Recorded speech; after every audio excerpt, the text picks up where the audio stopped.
शांति शांति शांति।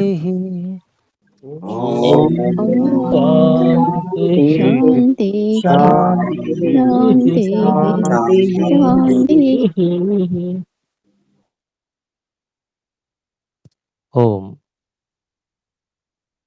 योग दर्शन के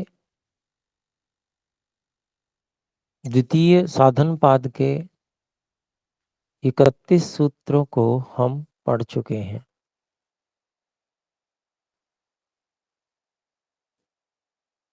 कुछ गृह कार्य भी इस विषय में दिया गया था।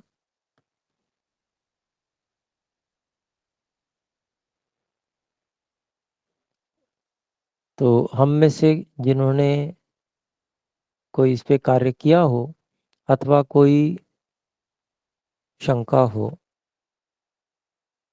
तो अपनी बात कह सकते हैं हस्तोत्थापन के द्वारा।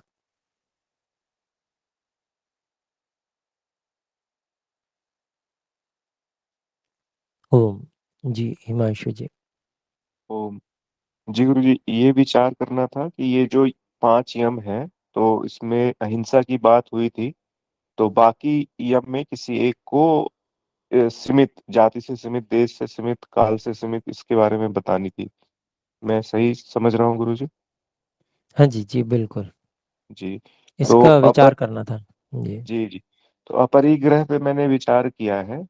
तो अपरिग्रह में जाति से सीमित कि मैं जिसमें अन्य जातियों की कोई हानि ना हो रही हो, जैसे गाय, कोई अन्य पशु, उससे संबंधित यदि मुझे कोई लाभ हो रहा हो तो वह मैं अपने पास रखूंगा।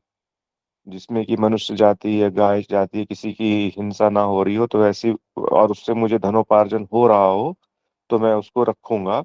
तो यह जाति से सीमित अपरिग्रह हो गया। देश से सीमित कि मैं सिर्फ जब उस विशेष स्थान पर हूँ, जब मैं अपने घर से दूर वहां पर हूँ और वहां पर मुझे कोई अतिरिक्त आय हो रही हो और जिसकी मुझे आवश्यकता नहीं है, तो भी मैं उसको अपने पास रखूंगा। दूसरा, काल से सीमित कि जब यह ऐसे पुण्य दिन है कि आज गुरु पूर्णिमा है, आज दीपावली है, तो मैं आज ये वाले धन को नहीं लूंगा जो आवश्यक नहीं है। तो ये काल से सीमित अपरिग्रह हो गया। और समय से सीमित कि ठीक है, मुझे ओम। सिर्फ रवि। जी। ओम। मैं इसमें परिग्रह के विषय जी में कहना है, जैसे हिंसा है ना, अहिंसा का उल्टा। जी जी जी। हाँ, तो परिग्रह करूंगा तो कि हाँ मैं इस उसके दिन के बारे भू। में करना है। वो जी जी जी उल्टा हो गया, जैसे आपके उदाहरण ना सभी। तो जाति जी से आपने जो बताया उसमें विशेष जाति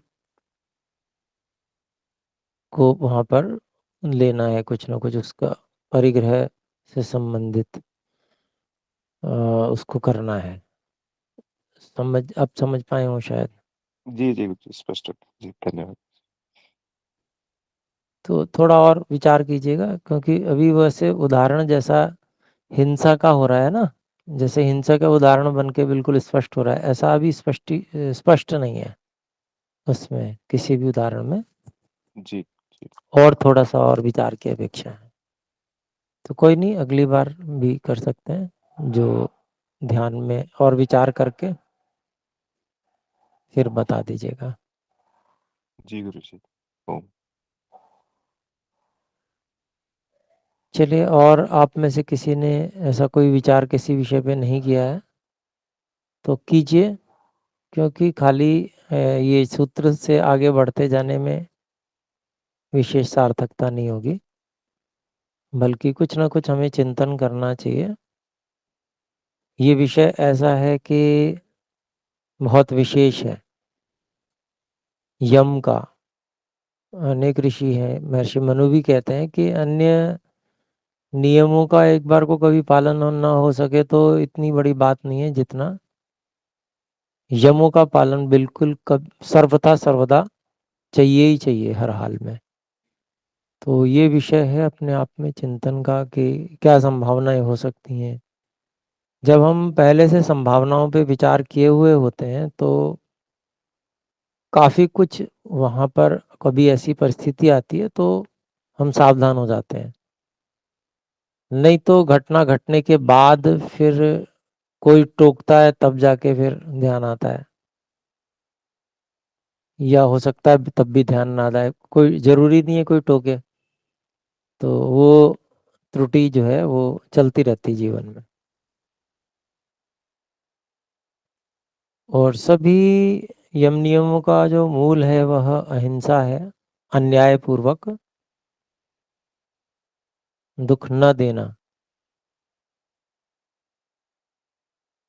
और जितनी भी बातें हम विचार करेंगे उसमें जाति से बंधे हुए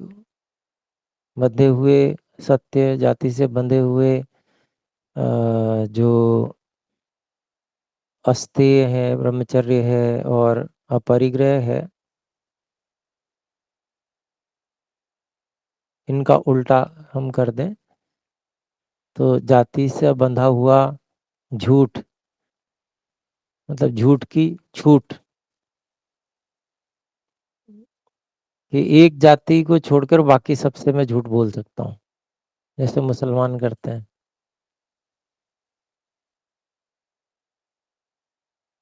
ऐसे ही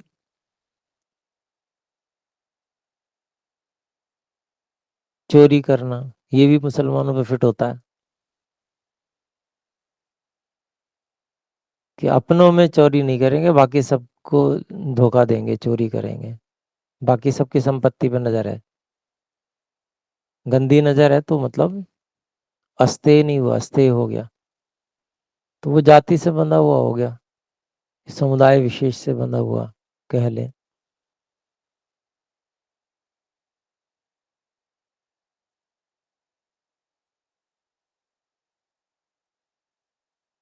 ऐसे ही ब्रह्मचर्य का विषय भी है कि भाई जो मुस्लिम स्त्रियां हैं वो पर्दे में रहती हैं और उनके साथ में विचार नहीं करेंगे, या उनमें भी जिनसे पर्दा है बस उनसे नहीं करेंगे, बाकी जो है उनमें भी छूट है। तो ऐसे उन लोगों का व्यवहार है। और बाकी के साथ में ब्रह्मचर्य हानि करना, वो जिसको कहते हैं कि अपना धर्म युद्ध समझते हैं। ऐसे ही परिग्रह, तो लूट का माल इकट्ठा करना उनमें स्वभाव माना जाता है। तो ऐसे ये उदाहरण बन सकता है। तो वो बिल्कुल भी जो है यम नियम की बात छोड़ें, नियमों में भी वैसे तो बिल्कुल बेकार है वो। यम भी बिल्कुल कहीं से कहीं तक उनका नहीं है। कोई यम का एक भी व्यक्ति पालन करता हो तो ऐसा हो गया, ऐसा नहीं है कि वो कोई भी करता हो, एक भी नहीं है उनमें। तो वो उदाहरण बन गए उस तरह के।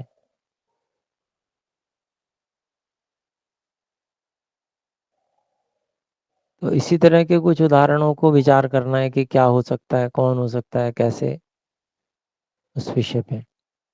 चलिए तो अभी हम आगे बढ़ जाते हैं। आप और विचार कीजिए, आपकी प्रतीक्षा रहेगी, आप जो विचार करके अपनी बात रखेंगे इसकी। क्योंकि विषय ये अपने आप में बहुत अधिक महत्वपूर्ण है, उसकी हम अगर गंभीरता को नहीं समझते हैं तो फिर विद्या प्रयोग में नहीं आ पाएगी। वो तो बिल्कुल आधारभूत चीजें हैं, वो आधारभूत चीज ही नहीं होगी तो फिर योग में आगे कैसे बढ़ेगा व्यक्ति। आधार ही नीचे से हिल जाएगा, फिर व्यक्ति शिकायत करेगा जी हम तो प्रयास बहुत करते हैं, हमारी वृत्ति निरोधी नहीं होता। तो वो कैसे होगा। तो इसलिए उस पर विचार होना चाहिए, उसको के विचार होके फिर आचरण में भी आना चाहिए, ऐसा प्रयास रहे। और हम आगे बढ़ते हैं अभी। 32वां सूत्र है शौच संतोष तपः स्वाध्यायेश्वर प्रणिधानानि नियमाः।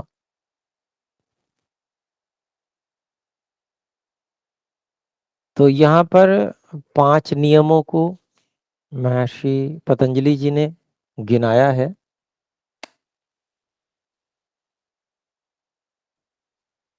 पहला शौच, दूसरा संतोष, तीसरा तप, चौथा स्वाध्याय और पांचवा ईश्वर प्रणिधान। तो ये 5 नियम होते हैं। थोड़ा थोड़ा इसके विषय में जानकारी भी देंगे महर्षि व्यास जी इसके भाष्य में। तो व्यास भाष्यम तत्र शौचम मृज्जलादि जनितम मेध्याभ्यवहरणादि च बाह्यम।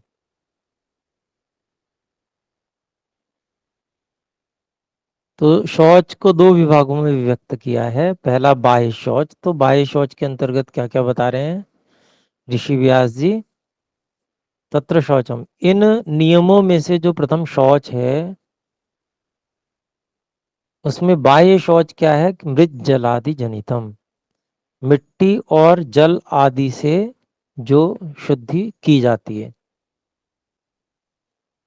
शुद्धता उत्पन्न होती है, जो मतलब साफ सुथरा करते हैं शरीर को, नहा स्नान आदि करते हैं मिट्टी से, अच्छे से मिट्टी लगा के, और मैल आदि को साफ करते हैं, जल से धोते हैं। तो ये जो है बाह्य शुद्धि है, शरीर की बाह्य शुद्धि समझ लें। और अन्य स्थान आदि की भी बाह्य शुद्धि, पानी से धुलाई कर दिया, साफ सफाई, पोंछा लगा दिया इत्यादि स्थान आदि को। ऐसे ही जल से वस्त्र आदि धो दिए अच्छे से, या जो मिट्टी नहीं तो पार्थिव पदार्थ हैं साबुन आदि, उनसे वस्त्रों को साफ किया। फिर मेध्य दूसरे प्रकार की बाह्य में भी 2 विभाग कर दिए। एक तो मिट्टी पानी से जो शरीर आदि स्थान आदि का शुद्धिकरण है, और दूसरा बाह्य शौच के अंतर्गत जो पवित्र पदार्थ हैं उनका भोजन करना। अभ्य अभि अवहरण, ये शब्द मुख से अंदर ग्रहण करने से संबंधित है। तो मेध्य जो है वो पवित्र पदार्थ हैं, उनका भोजन आदि करना, पवित्र पदार्थों को ही खाना, ये बाह्य शौच है।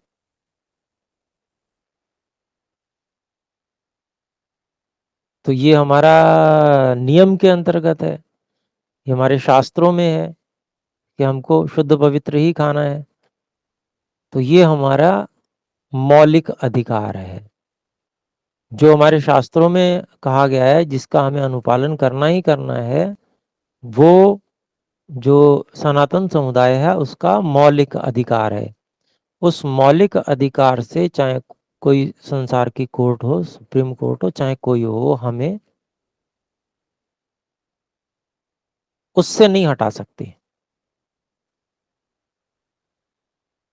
तो यह बात प्रमाण के रूप में और जो है बताया जा सकता है कि ये हमारे जो धर्मशास्त्र हैं, हमारा जो योग शास्त्र है, उसमें ये हमारा नियम है कि हम शुद्ध पवित्र ऐसी ही वस्तुओं को खा सकते हैं। और जो लोग इस पवित्रता का ध्यान नहीं रखते हैं, जिन लोगों के मजहब में ही ये सिखाया जाता है कि गंदगी करके ही खाओ और दूसरों को भी खिलाओ, तो ऐसे लोगों से हमें सावधान रहने के लिए जो है हमारा अधिकार है, एक मौलिक अधिकार है। उसको आप किसी भी अन्य नाम पर उसको आप नष्ट नहीं कर सकते हैं। अगर आप उसको नष्ट करते हैं तो हम आपको भी नहीं मानेंगे। ये सभी जो सनातन को मानने वाले हैं उनको स्पष्ट करना चाहिए, उस पर आवाज उठानी चाहिए। जो आवाज नहीं उठाता है समझ लीजिए वो एक तरह से अधर्म का साथ दे रहा है। सबको उठानी चाहिए आवाज, जिस भी तरह से हो सके, और सब लोगों को प्रेरित भी करना चाहिए। तो ये जो है हमारा मौलिक अधिकार है, ये ऐसा हम करते हैं हमेशा से, और हम आगे भी करते रहेंगे। इसमें कोई कोर्ट हो, चाहे सुप्रीम कोर्ट हो, चाहे कोई हो, चाहे कोई कानून बना दे, हम अपने वेद और वेदानुकूल ऋषिकृत ग्रंथों की बातों को मानना बिल्कुल भी नहीं छोड़ सकते। आप गलत कानून बना दोगे तो थोड़ी माना जाएगा। तो यह बात हमको उठानी चाहिए। इस समय चल रहा है ऐसा, जब भी कभी ऐसा समय आता है तो आवाज न उठाना, ये अपने आप में एक बहुत घातक है अपने लिए। आगे चलते हैं। अभ्यंतरम चित्तमलानाम आक्षालनम। अभ्यंतर शौच क्या है? चित्त के मलों को धोना। चित्त के मल क्या है? काम, क्रोध, लोभ, मोह, अविद्या, ये चित्त के मल है। इनको भी साफ करना है, ये भी शौच के अंतर्गत आता है।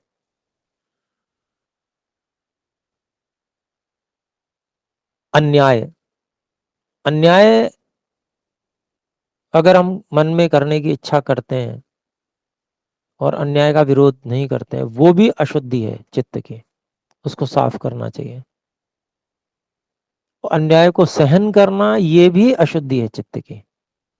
अभी ये बहुत बड़ा रोग लगा हुआ है, सनातन को मानने वालों के लिए बहुत बड़ा रोग लगा हुआ है अन्याय को सहन करने का, जिसके कारण से बहुत सारी बाधाएं योगाभ्यास में और खड़ी हो गई हैं। किसी व्यक्ति को अन्याय करते रहने दिया जाए, उसका प्रतिरोध उसके सामने खड़ा नहीं किया जाए, उसका प्रतिकार न किया जाए, तो उसको बढ़ावा मिलता है, वो और अधिक अन्याय करने में प्रवृत्त होता है, उत्साही होता है। तो पूरे सनातन समाज को ये अपने चित्त से सबसे पहले ये जो अन्याय को सहन करना रूपी जो मल है, इसको साफ करना चाहिए। ये आजकल बहुत बिल्कुल जिसको कहें कि इस समय की जो वर्तमान परिस्थितियां समाज में आ रही हैं, उसमें सबसे अधिक प्रमुखता से ये समस्या, ये रोग चित्त का बैठा हुआ है चित्तों में। सनातन समाज के जितने भी लोग हैं, उनके चित्त में ये मैल, ये रोग, ये गंदगी बैठी हुई है। इससे स्वयं को भी दूर करना है और बाकियों को भी दूर करना है। ये सबसे मूलभूत चीज है।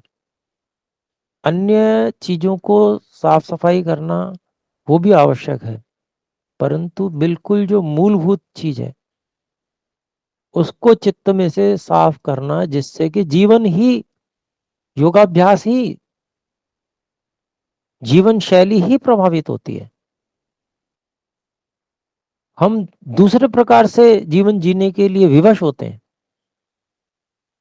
तो यह जो है सबसे पहले दूर करने योग्य है। आगे देखते हैं संतोष। सन्निहित साधनादधिकस्यानुपाधित्सा। संतोष को परिभाषित करते हैं छोटे से कम शब्दों में आचार्य व्यास जी। सन्निहित अर्थात जो उपलब्ध है, जो हमारे पास है, अभी उपलब्ध है, जो जो भी हमारा सौभाग्य है, प्रारब्ध है, उससे हमें उपलब्ध हुए हैं, उन साधनों से अधिकस्य, अधिक की, अधिक को अनुपादित सा, अधिक को ग्रहण करने की, प्राप्त करने का की इच्छा न करना, न इच्छा होना। अर्थात वर्तमान में, इस समय में जो साधन है उसको खूब प्रसन्नता से स्वीकार करना, उससे अधिक को अभी स्वीकार करने के लिए जो है इच्छा न होना।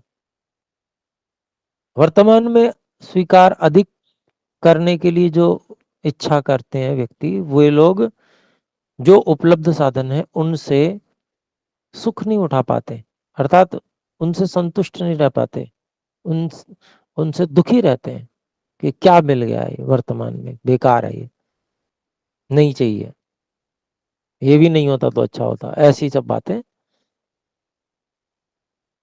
व्यक्ति सोचता है। और जब असंतुष्ट रहता है तो अशांत रहता है, अशांत रहता है। जो व्यक्ति अशांत रहता है वो कभी उन्नति नहीं कर सकता किसी क्षेत्र में भी। तो वो अशांति उत्पन्न होती है संतोष न करने से, असंतुष्ट रहने से। लेकिन इसका अभिप्राय ये नहीं है कि व्यक्ति भविष्य के लिए अधिक उत्तमता के लिए प्रयास न करे। ये केवल वर्तमान स्थिति में जो कुछ है उससे प्रसन्न रहना, ये शांत रहना, अशांत ना होना, ये हमको, हमारी बुद्धि को तीव्र करेगा, जिससे हम साधना भी कर पाएंगे और भविष्य के लिए उत्तम योजना भी बना पाएंगे।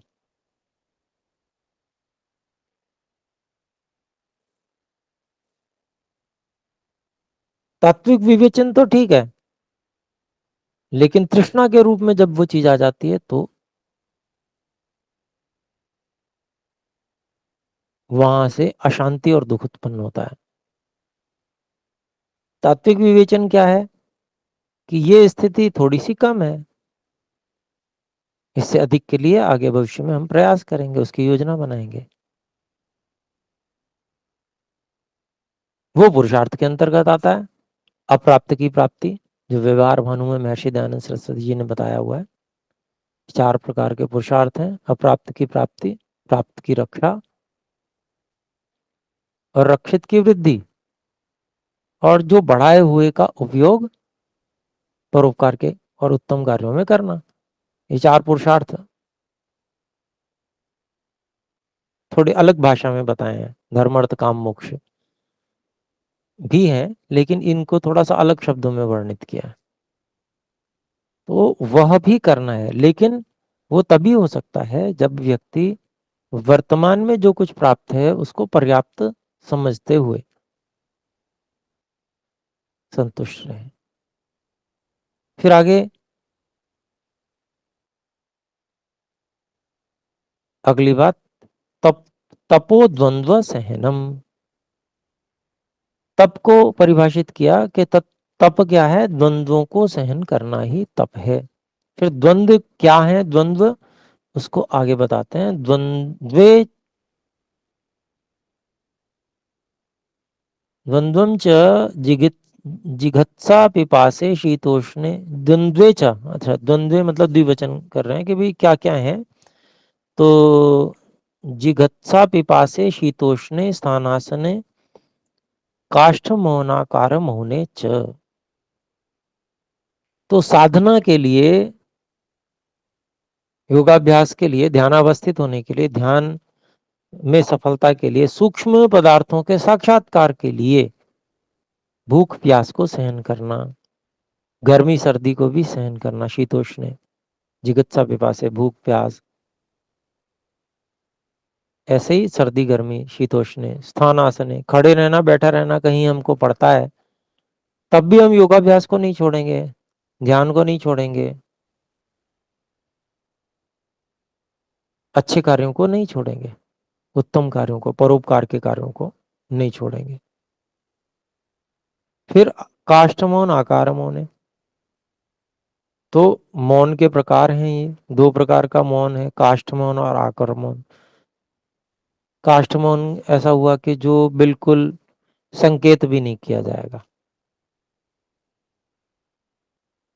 व्यक्ति बिल्कुल मौन रहेगा, संकेत तक नहीं करेगा, दूसरों के संकेतों का भी कोई प्रत्युत्तर नहीं देगा, आंखों से भी। ये काष्ठ मौन है।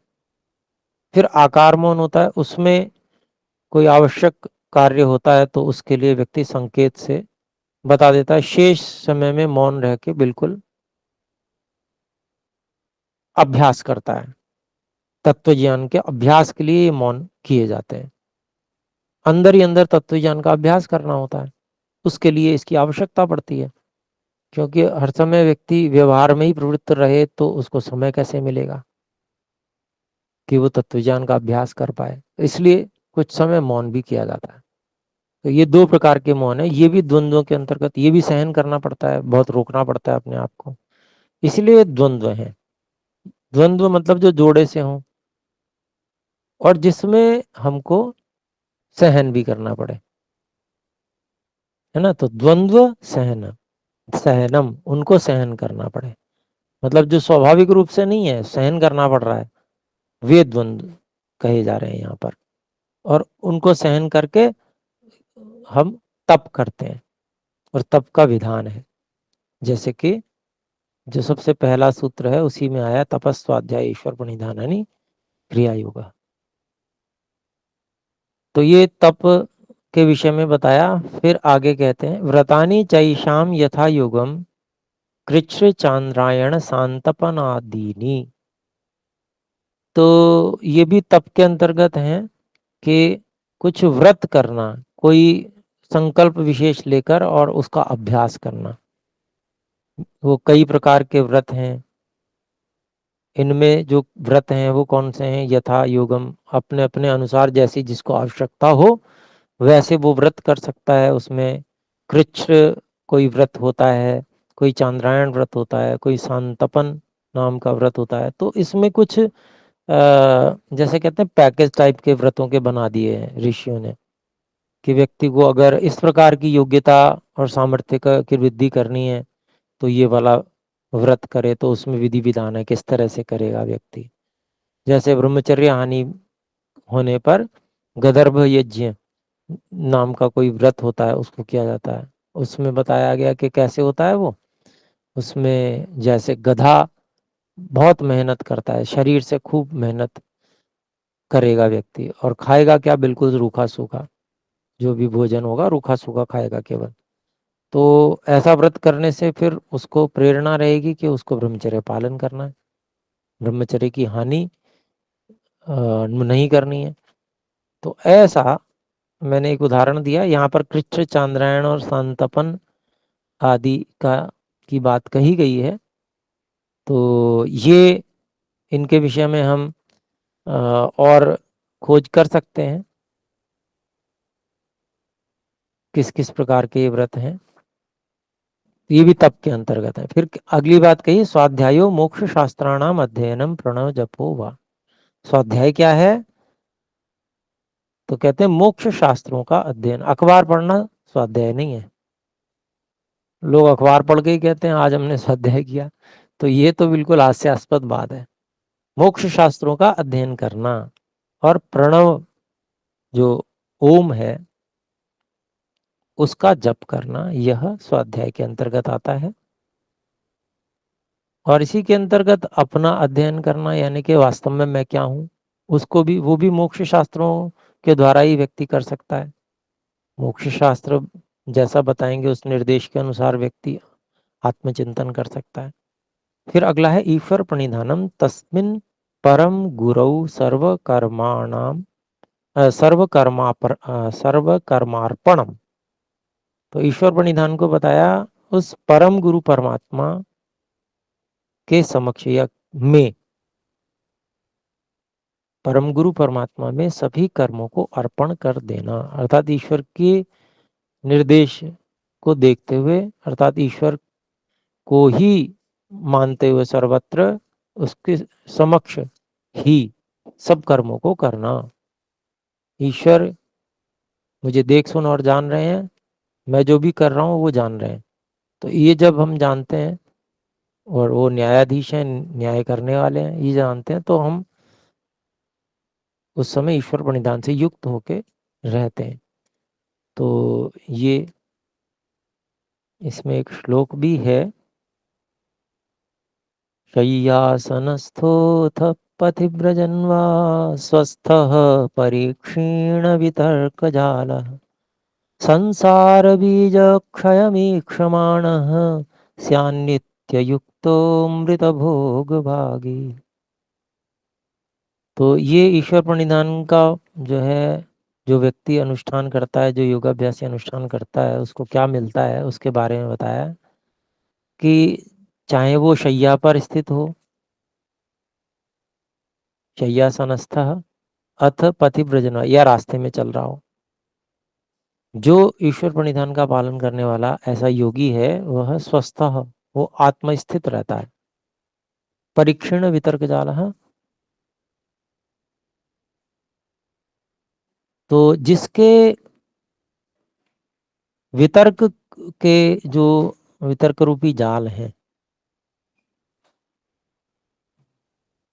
वह नष्ट हो गए हैं। वितर्क क्या होते हैं कि जो यम नियम से विपरीत करने की इच्छा, अच्छा वो करता है मैं भी कर लूं तो क्या बुराई है, सारी दुनिया में ये कर रहे हैं, मुसलमान हैं सब ब्रह्मचर्य हानि करते हैं और फिर भी खुश हैं, देखो हम कर लेंगे तो क्या बुराई होगी। ऐसे जो ये सब वितर्क होते हैं, विपरीत करने की इच्छा, तो जिसके ऐसे जो वितर्कों का जाल है वो नष्ट हो जाता है, क्योंकि जो ईश्वर परिधान करता है उसके वितर्कों का जाल समाप्त हो जाता है। फिर आगे कहते हैं कि संसार बीजम क्षयम ईक्षमाणः, संसार का जो बीज है अर्थात जो क्लेश है, क्लेशों के क्षय को देखता हुआ, क्योंकि जो ईश्वर प्रणिधान में सदा रहता है, ईश्वर प्रणिधान बनाकर रखता है, उसके क्लेश धीरे धीरे नष्ट होते चले जाते हैं। तो वह ऐसा व्यक्ति अपने क्लेशों का नाश देखता हुआ स्या नित्य युक्त, वो हमेशा युक्त रहता है परमात्मा से और अमृत भोग भागी, परमात्मा के आनंद का भागी बनता है। यत्रेदम उक्तम, जैसा यहाँ कहा गया, ततः प्रत्यक चेतनाधिगमो अप्यंतराया भावश्च इति। तो जैसे कि ओम जप के विषय में कहना, तस्य वाचकः प्रणवः तज्जपस्तदर्थ भावनम ततः प्रत्यक चेतना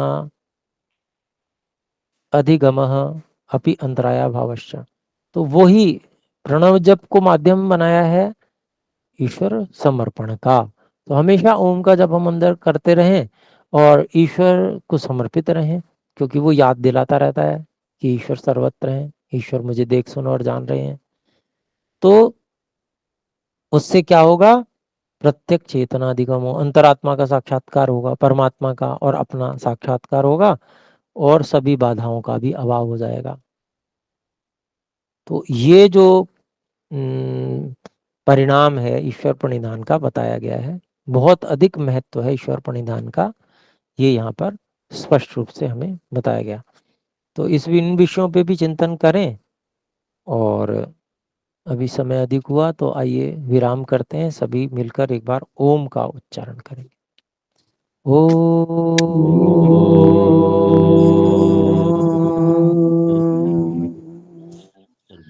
सभी को सादर नमस्ते जी।